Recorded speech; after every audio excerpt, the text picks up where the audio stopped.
Hey everyone, it's Lara Curry from Fit and Funny Mama here. If you haven't met before, I am a married mom of one from Calgary, Alberta, Canada, and I essentially have struggled with obesity all of my life, which led to my passion in helping other women learn how to overcome these sorts of struggles. I specialize in mindset around emotional eating and binge eating.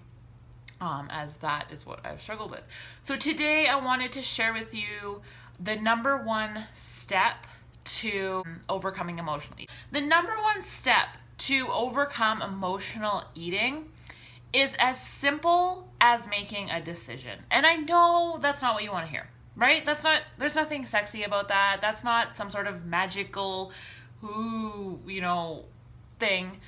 But it's really that simple, right? So how do you make that decision, or what does that decision look like, right?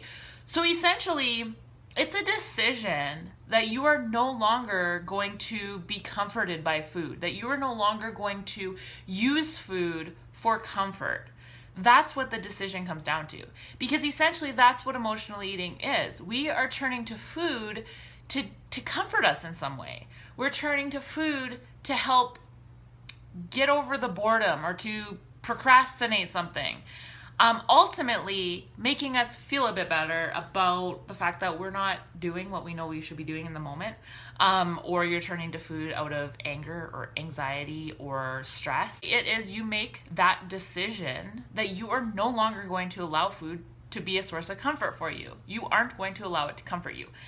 The thing that happens when you make that decision is that you become very aware of that is what you are allowing food to be for you. Food should be nourishment. That's what food is. Food helps us live. It nourishes our body. It gives us energy and vitality. It's not meant for comfort, right?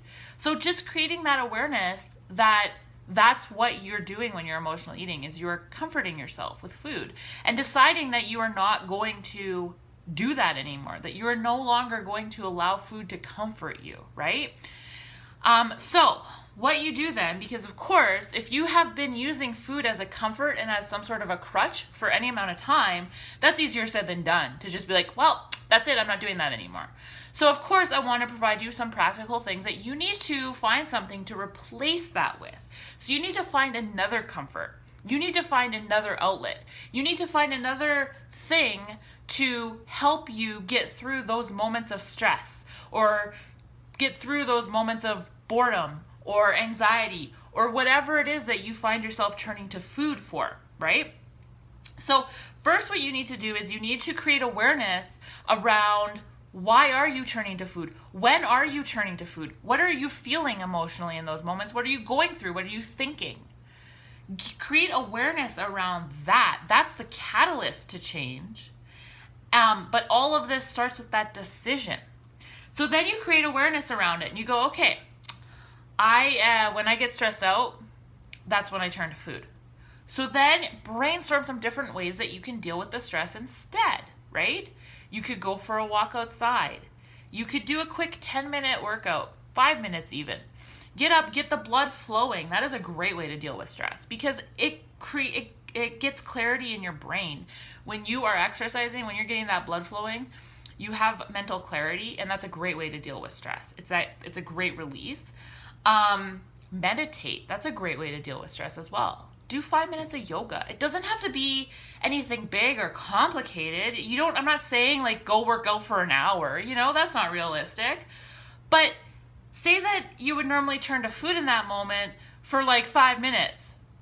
Go do something else with that 5 minutes. Go meditate. Do some deep breathing exercises. Read. Journal. Journaling is a great way to deal with your stress, because you're shining light on it. You're shining light on that habit that you want to break and what it essentially you are going through in that moment, right? So there's just some of my tips. You could even just Google, ways to deal with stress. You'll come up with a whole bunch of ideas. You're going to find some that speak to you. Try different things.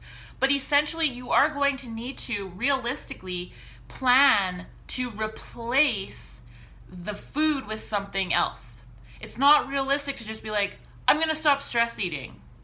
So what are you going to do then when you get stressed and you want to go to food? What are you going to do? You need to change the habit, you need to replace it with something else, because there has to be a new relation there, right? Because it's a habit for you, it's a crutch for you, so you need to replace it with something else, and be gentle with yourself in the process. But like I say, that first step, it lies in that decision that you are no longer going to allow food to just be comfort for you.